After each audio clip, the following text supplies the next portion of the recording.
Mr. Madan. Like, yeah.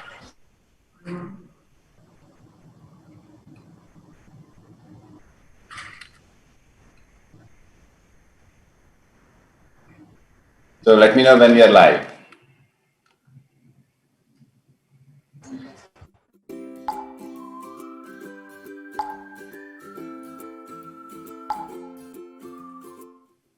Good morning, everyone. Today's session now is Future of Entertainment, and it is an honor and privilege for me to introduce Mr. Madan Mohan Rao of Your Story.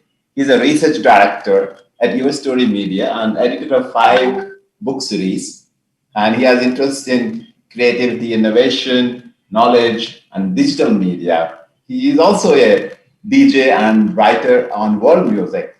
That makes him perfect moderator for this Future of Entertainment panel. Over to you, Mr. Madan. Thanks so much, Bhatt, and good morning, everyone. Welcome to this fantastic panel up ahead on the future of entertainment. Now, over the past 8, 9 months, one of the big buzzwords has been WFH, work from home. Those of you in the entertainment industry will call it watch from home. So many people are watching movies online. They have become Netflix couch potatoes. They're putting on weight. Their clothes don't fit anymore. They're watching movies. They're watching games. They're doing all kinds of things online. So we've heard a lot about the consumption end of the spectrum during this pandemic. Let's take a look now at the production end. We're going to talk to two very interesting people now from the movie industry who will share with us what's happening with the production end of things during the pandemic. What does this mean for the media industry? What does this mean for films, theaters, producers, directors? What does it mean for gamers, video special effects developers, and so on and so forth? So we have two outstanding speakers, as mentioned, and they are Shobu Yarlagada. Hi, Shobu. Shobu is an environmental engineer turned film producer. He's the co-founder and CEO of Arca Media Works, a film production company. They produce movies in multiple languages. He's won international awards for his outstanding work. His movies, I'm sure you're familiar with, include Bahubali, The Beginning in 2015 and Bahubali 2, The Conclusion in 2017, with many more in the pipeline. Joining us also is Anjali Menon. Anjali Menon is a film director and screenwriter. Her debut film was Majandu Kariyu, and after that, she produced Ustad Hotel, Kerala Cafe, and Bangalore Days, won a number of international and national awards for these movies. She's also one of the founding members of the Women in Cinema Collective, WCC, an organization that focuses on gender equality in the Malayalam film industry. She's also written a number of short stories, including Tea and Toast. So once again, welcome Anjali, welcome Shobu. Both of these speakers have a very extensive background, both in the national and international arena, and they are the best speakers for this forum at TIE Global. So welcome once again. My first question to each one of you is, as mentioned earlier, most people are looking at the online consumption end of content through the internet. Can you tell us a little bit about what's happening for each of you from the production end? Let's begin with you first. Shobu, can you tell us how the pandemic is impacting your studio and so on? Shobu, over to you. Shobu, you're on mute, I think. Yeah. Thanks, Madan, for the introduction. Pleasure to be here. Hello, everyone. The COVID has really, put a pause on a lot of things for a while. And then last few months, we have been back up and running. And I think I'm happy to say right now, we are pretty much at the pre-COVID levels of whatever work we were doing. That's the good side of it. But over the few months that we were completely shut down, and then when we slowly restarted, there was a lot of learning in terms of in terms of production. It was basically, one was how do we deal with as a production house, when you do a production, there are hundreds of people on the sets. Usually there are over 150 people at any given time on the sets. So how do we minimize that, and how do we take precautions in terms of avoiding close contact? So there was all the protocols that we had to follow in terms of PPE masks and PPE kits and masks and all that stuff.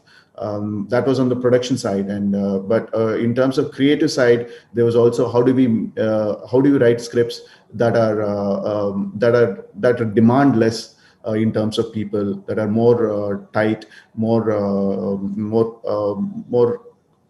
intimate in the sense. So that was the other side of the story in terms of this thing. So these are the two things. One is on the creative side, one is on the production side that we have to deal with. I'll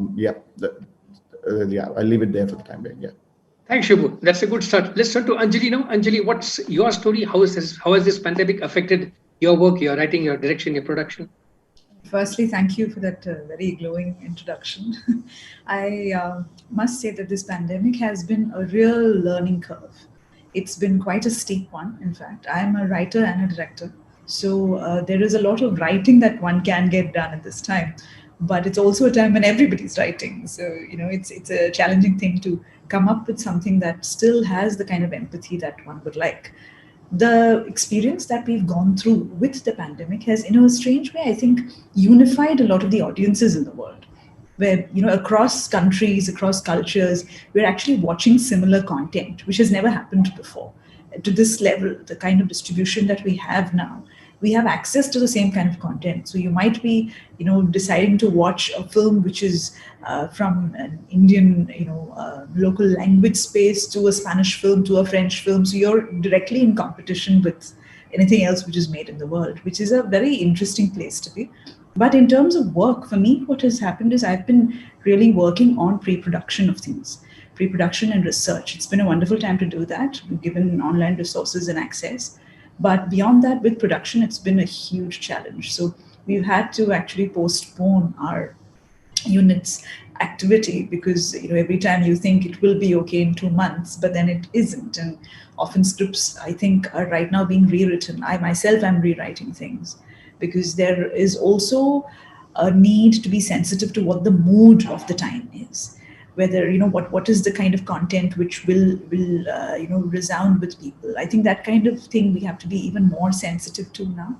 So at the moment, that's what it is. It is learning how to work, like Shobhu said, in this sort of the new parameters where COVID safety has become such a huge issue. So it tends to affect how we are not just producing content, but even writing content with fewer people, with fewer variables, how one can achieve that.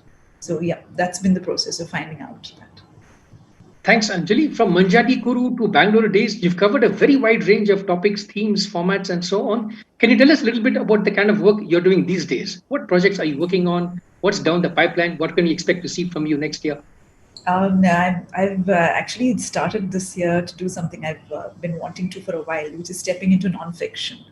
So very excited. I'm actually working on two different documentaries. One is a compilation documentary, which is great at the time of COVID because you're actually working with footage which already exists. And the other one is a documentary which is in a genre that I have not touched so far. It's very much under the wrap, so I won't say too much, but we're at the research phase now, and it involves a little bit of crime as well. I would just say that. Oh, great. We look forward to these ventures from you. How about you, Shobhu? What's keeping you busy these days? What's on the storyboard? What's in the pipeline? What can we look forward to from you in next year? Yeah. So in terms of like everybody else, we've been doing a lot of work in the web series with the major platforms. So we have one under production right now, one going into production. So two pretty much in production. And then going forward next year, we're looking at a slate of small films, 3-4 films that are we're just putting together with some interesting concepts and stories. So that's happening. And we're also, one of the things that we're working on, again, I can't go much into the details, but it's in the 3D animation side. We are working on a very exciting project on the 3D animation side. So these are the broadly what we're working on. Web series, movies, and an animation project. I think it's a lot for the time being. Great. Thanks, Shubhu. Shubhu, what's the investment outlook like? What's the financial outlook there? What are financiers, investors, advertisers? What is their sentiment for this whole industry? How would that affect you? So it's been really, in the initial months, it was very low. Everybody was worried. There's a lot of uncertainty.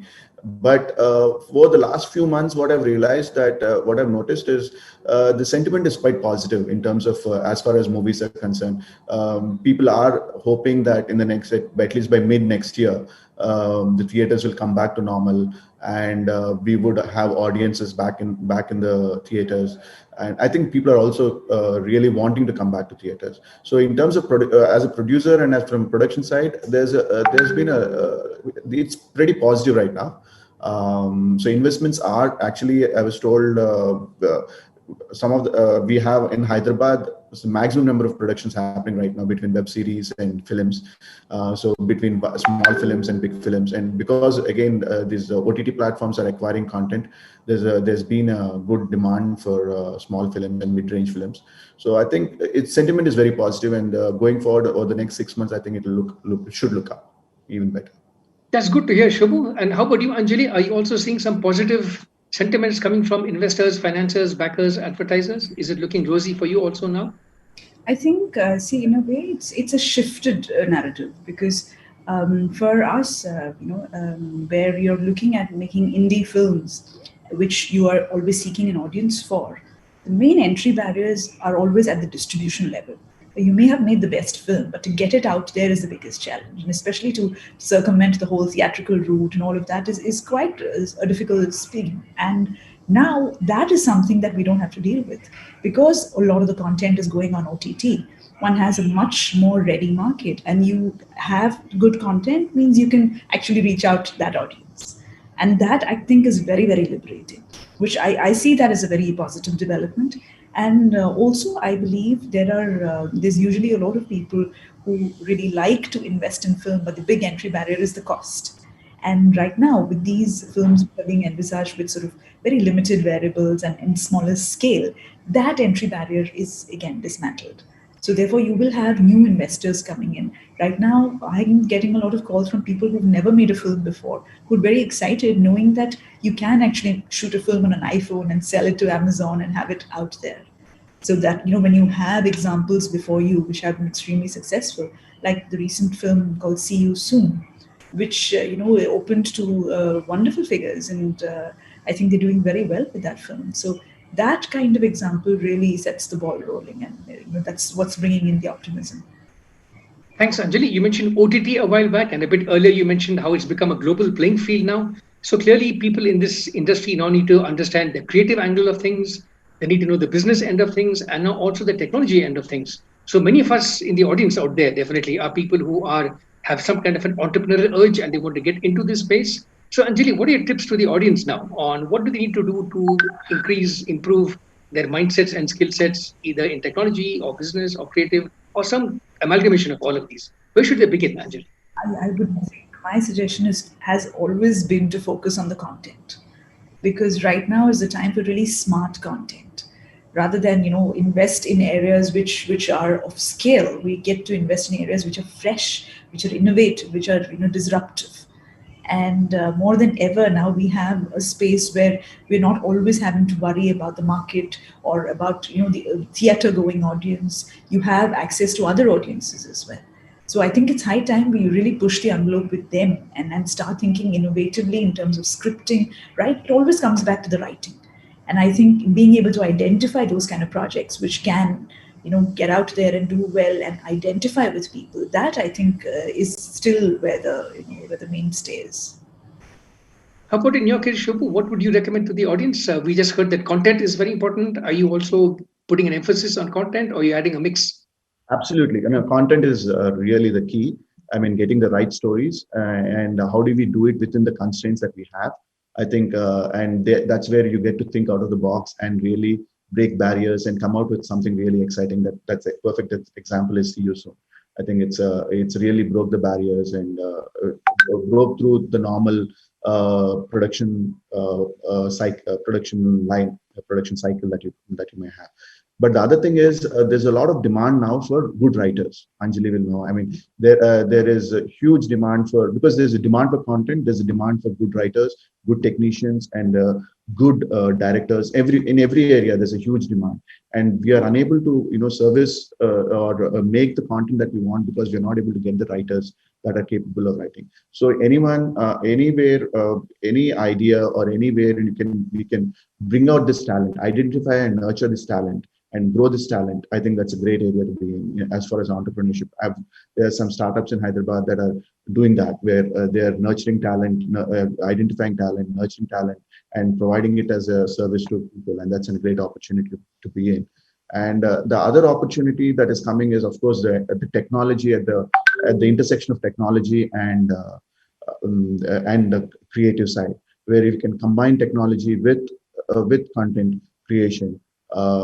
that's a great place to be in for the new and disrupt the market in terms of entrepreneurship. So these are the broad areas. So and I'll leave it there. Yeah.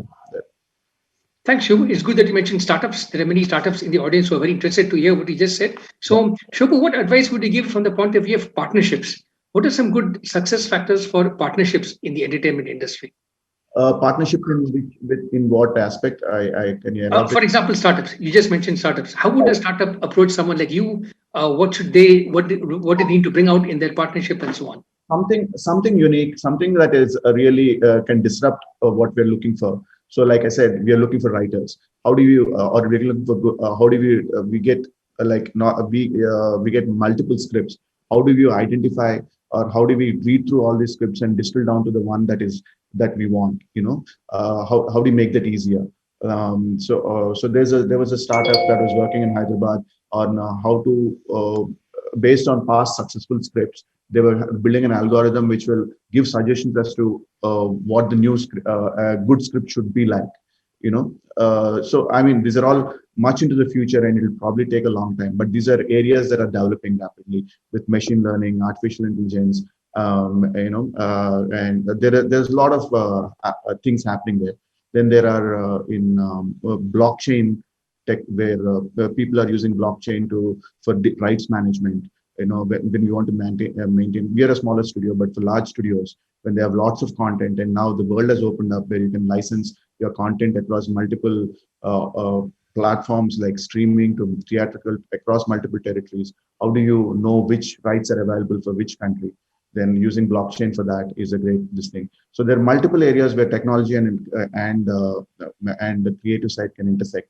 Music side, algorithms that will bring out the right music, all that stuff. So there are lots of partnerships that can happen provided you have the right technology and the right ideas.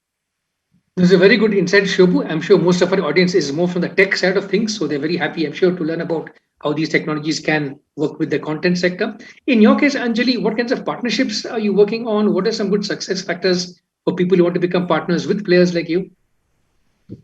I think actually, even when you talk about people who are working in tech, there's a lot of opportunity when it comes to actually areas like research.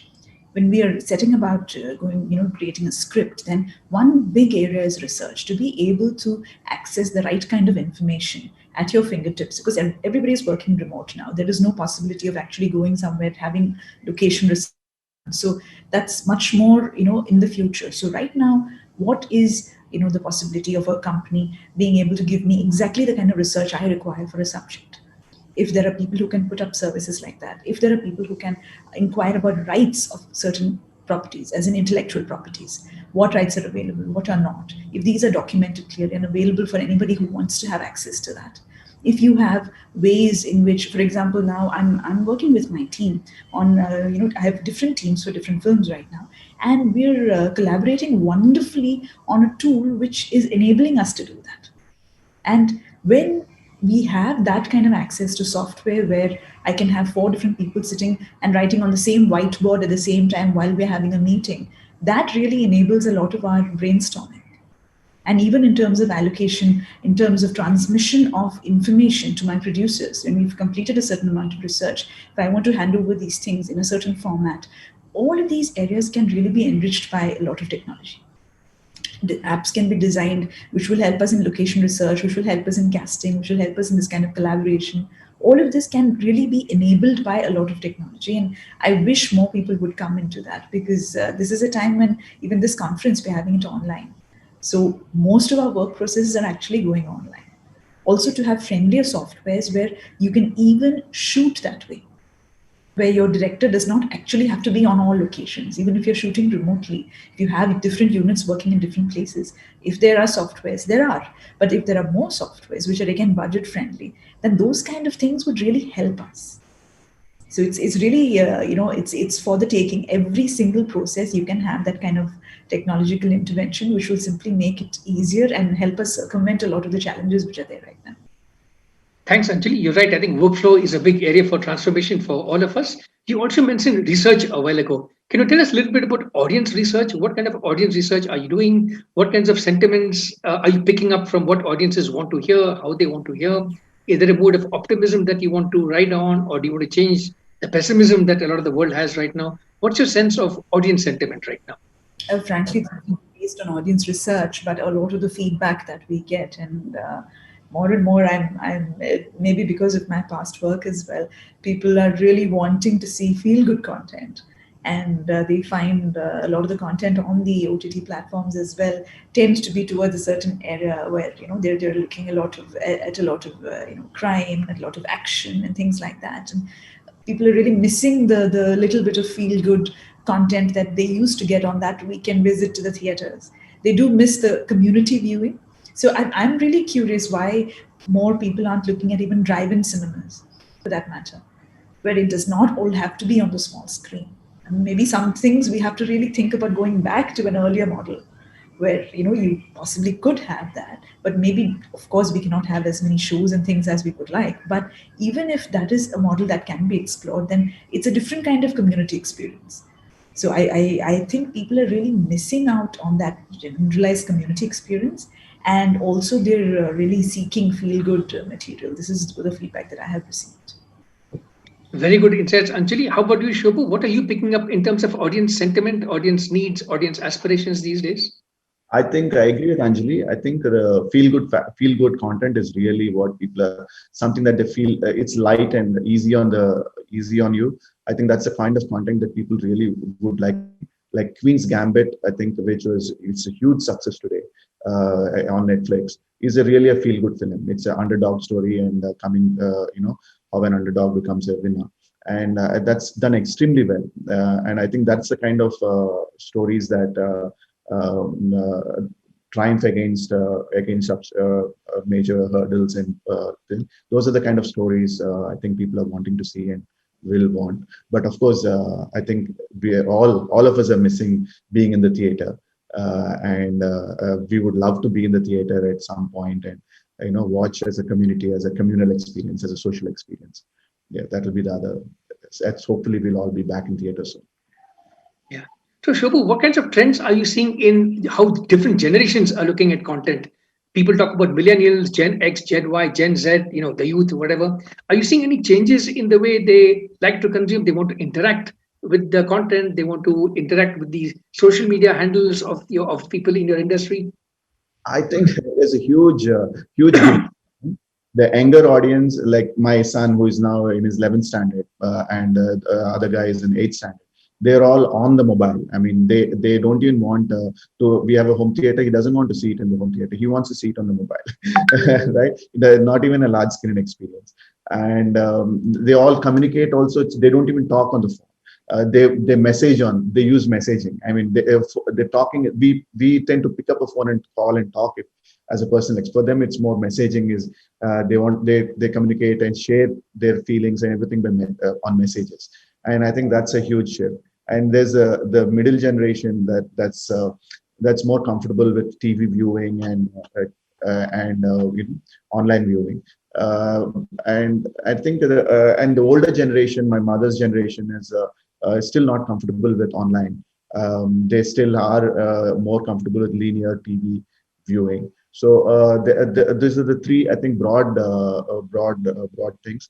But I think movie theaters will be there and will be the go-to factor for purely because of the social experience, because of as friends, as a community, that we want to step out, spend time, and it's like stepping out for a dinner. You have dinner at home, but you want to step out sometimes for a dinner outside with friends. Similarly, you'll watch at home, but you want to step out to the theaters at some point. So that will be there across as it was there earlier. So I think these are the broad ways I'm seeing things evolve. Thanks, Shobhu. How about you, Anjali? Anjali, are you noticing these big generational shifts also in the way kids consume, want to consume, socially connect while consuming content? What are you seeing? I think our generations are going into a certain individualized space, because their experience of entertainment is changing very much from generation to generation. With children, very often they're consuming so much content, and they do not see why certain content has to be restricted to a certain space. Like I have a son who's 9, and his question is, why can't they have a game with this characters from Crown? Hmm. This can, they're so used to this kind of the same characters inhabiting the gaming spaces and the animated film space. So it's interesting how they think, and I would have never thought of that. So I think the younger generations have many more sort of ideas about how to break these barriers between different formats.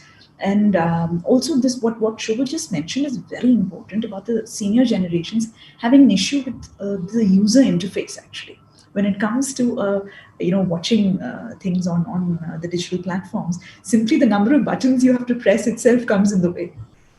So I think there needs to be more thought about that as well, because a lot of them are not accessing that content simply because it's just cumbersome to do so, that they have to get through so many steps to even get there. And you're speaking about an audience where the same family is sitting at home with all of these generations, and yet people are watching their content on different devices. So the community experience is very, very far, and the more number of devices in a home are increasing.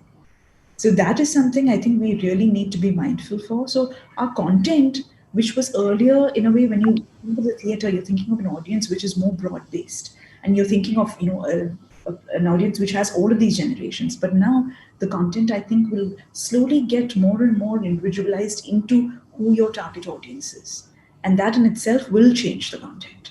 This is what my observation has been. Yeah. Thanks, Anjali. Yes, those are good observations on how things are changing in terms of devices, preferences, and even inspiration. Who do the young people look to for inspiration and role models? Now, both of you are a big source of inspiration for many people in our audience. My next question to each of you is, who are your sources of inspiration? Who are some of the people you look up to, who give you excitement as you get through the day, and so on? Anjali, you want to start? I think it's anyone who thinks of a great idea, frankly. And I think in this context, I just want to mention a friend of mine who's come up with this fabulous idea where they're making films where the audience can actually take decisions for characters. This was something that we were just discussing, and now that was something that they had attempted in a theater, and this person got the BAFTA award for it. But this is such an easy thing to put in place now when everybody's watching on a device. So when you're going through, a certain narrative, and at a certain point a character has to make a decision, you can choose on your device how that character will decide, and accordingly the narrative will move. This one is called Control Movie, and it's a software which you can buy, and there's a branched narrative scripting method. And I mean, he's the last person to inspire me, because I think that's such a brilliant idea which has come up at such a time.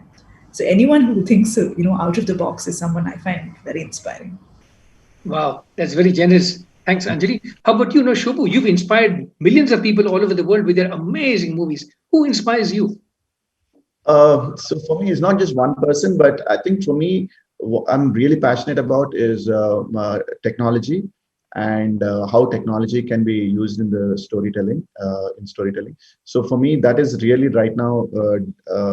It inspires me to look at technology and the creative side of it. So right now, there's a lot of work that's happening in the real-time technology, game engine technology, using game engines for story development, using game engines for virtual production. So using Unreal and Epic game engines, combining gaming with storytelling. So all these are very fascinating for me, and so I'm really looking forward to that and seeing how there are a lot of challenges, and it's a long way to go, long road.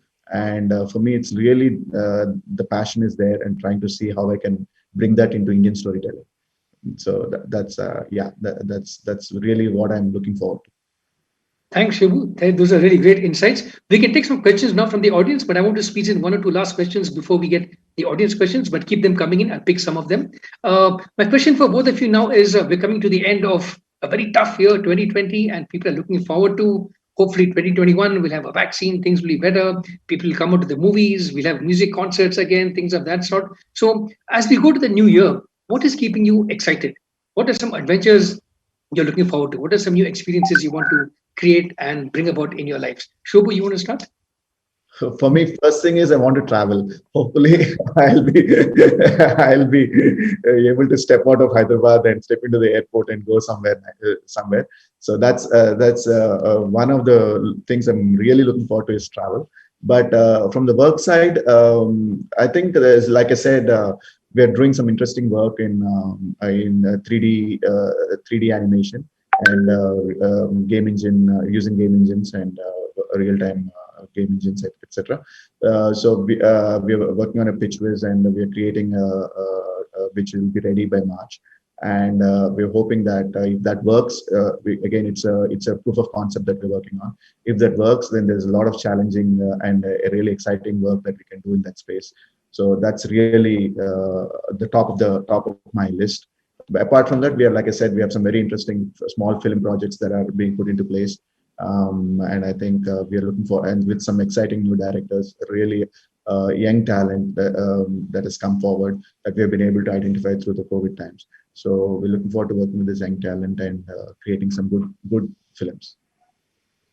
How about you, Anjali? What are you looking forward to in the next year, both on the professional and maybe the personal front as well? What's exciting you? What's keeping you going for next year? I have to say, I miss traveling, of course. I mean, I think all of us do.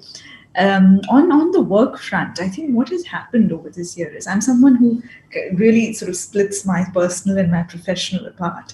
So when I have to shoot a film, I literally, move family, everything to another location, live there, make the film there, and then come back. But the way things have happened this last 1 year, and all of us having, we've been forced to collaborate online. I think in many ways that's just opened up many doors because it's created a certain collaborative space that has not been there so far. And I'm very excited about the content which will come out of that.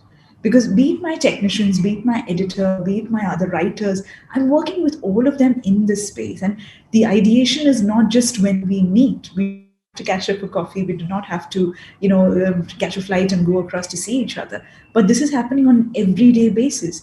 And I'm seeing the quality of the work is actually improving. And I'm very excited about putting that on screen and seeing how the audience will react to that. Because the process has definitely changed and I believe it's for the better. So I'm very excited about that. Thanks, Anjali. We got some questions coming in now. I've got one question on my WhatsApp here, which is, can you share 3 creative tips? Can each of you share 3 tips on creativity for our audience? Maybe a daily habit. It can be something you do once a year. What do you do to keep that creative juice in you going? You want to start, Anjali? Well, just off the top of my head, it's tough. But one thing I try to do is when I'm working on something, I try to read something which is not at all connected to my work. It will be, a subject which is totally not connected to my work. And very often it's inspiring. It's a weird thing. It does not connect to the work in terms of content, but thoughts in that content will end up inspiring you and push you to create something fresh. That's something I do all the time. Besides that, right now I've become this total research junkie because it's insane. I have never researched so much in my life online, and there's always some of it that you delegate or some of it you hold on to till you get to location or something. But no, I'm just going crazy right now. I just dive deep and it's amazing the kind of information that you can get. So yes, a part of my day is actually set aside to research things which I don't know anything about. So I think I'll just stick to 2 of those tips. Thanks, Anjali. I like the fact that you mentioned research, since I do research at Your Story as well. And for those of you in the audience looking for some good reads for the end of the year, check out our list of top 10 books of the year. Just go to Your Story and type in top 10 books of the year. Now, how about you, Shobhu? What are some of your creativity tips? A lot of people in the audience want to know how to get that leap, that creative leap. How do you guys do it? What do you do, Shobhu? I'm not a creative person. I'm more a producer. But from what I've noticed, working with creative people in close quarters, I think having one is reading. I think reading, which is not there in the current, which is or declining in the current generation. Reading as much as possible, reading a wide variety of books. I think is where it will connect. Might not connect directly, but it will connect at some point. So I think reading is a great asset to have. And the second is having a close set of people you can bounce your ideas off. and not to keep it within yourself, but to bounce it off people and get feedback, and the ability to filter that feedback and adapt it to your thing. I think that is very critical, where people you trust, and basically to throw it out, share it. Don't keep it within you.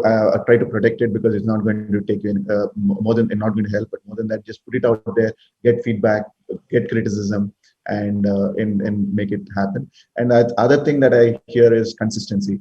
Write, if you're writing, write every day, write a page or write 5 pages every day. I think that's a third tip that I've, these are all from what I've noticed or what I've heard from people, and this is not my own things, but yeah, I think these would be the what I would have to share. Thanks, Shubhu. Maybe you can sign off with what are 1 or 2 books you would recommend, or 1 or 2 movies that you really loved this year. I'll ask Anjali that also next. A good book and a good movie. Shubhu? Okay. Book, I think recently I've read a book called Living in the House of the, I forget the company, Never Ending Man. It's The Never Ending Man, I think it is. It's a Studio Ghibli, Japanese studio, animation studio. And Steve Alpert is author. He's written about how the studio, it's a very famous Japanese studio, and his the creative genius there is Hayao Miyazaki, if I pronounce it right. And he won the Oscar for best animated film sometime back, Spirited Away. And it's how they work in the studio and what made them so popular. It's a Pixar of Japan almost, or even bigger. And it's a fascinating story when you read it. I think that's a great book that I really enjoyed. It gives insight into animation, creative, how they work creatively, how they pulled out blockbuster after blockbuster in the animation space. It's a great book that I would highly recommend for people interested in the entertainment industry. Films, a series, I think I really loved Queen's Gambit. I think it was really made a game like a mundane game like chess, which you think was really a boring game for people to watch. They made it so exciting, and it was fabulous. I think I would really recommend those two. Thanks. How about you, Anjali? 1 book, 1 movie? Can I make it 2 books? Sure. I'm more of a reader than a watcher. I would strongly recommend the book by David Lynch called Catching the Big Fish. It's a great book for anyone creative, anyone who's thinking of ideas, especially based on instinct. It's a wonderful book, a book I return to all the time. The other book that I'm reading now is called Think Small. And it's quite wonderful, actually, because it's about how to get those big goals, but with tiny steps, everyday consistent tiny steps, and very, very effective. I'm really enjoying reading that. And if you ask me about content, about movies, wow, I think a film I saw recently, a documentary film, I don't know how to say this, but I think it's Komiko da Vida 2, which is a beautiful documentary about childhood in urban spaces today and the whole disconnection with nature. It's a really, I would really recommend to watch it. It's just 1.5 hours, which articulates so beautifully how we have a problem, a nature deficit disorder, and how that can be circumvented quite easily. And it's based entirely in South America and a bit of the US. A beautiful documentary, which is very, very relevant to India as well. Thanks, Anjali. Thanks, Shubhu. We've just run out of time, but thank you all for your fantastic insights. I'm sure the audience enjoyed it. On behalf of all of us at Your Story Media, TIE Bangalore, TIE Hyderabad, TIE Global, thanks to you and thanks to everyone in the audience. Thank you all, and I'll see you offline. Bye. Thank you. Thanks. Bye.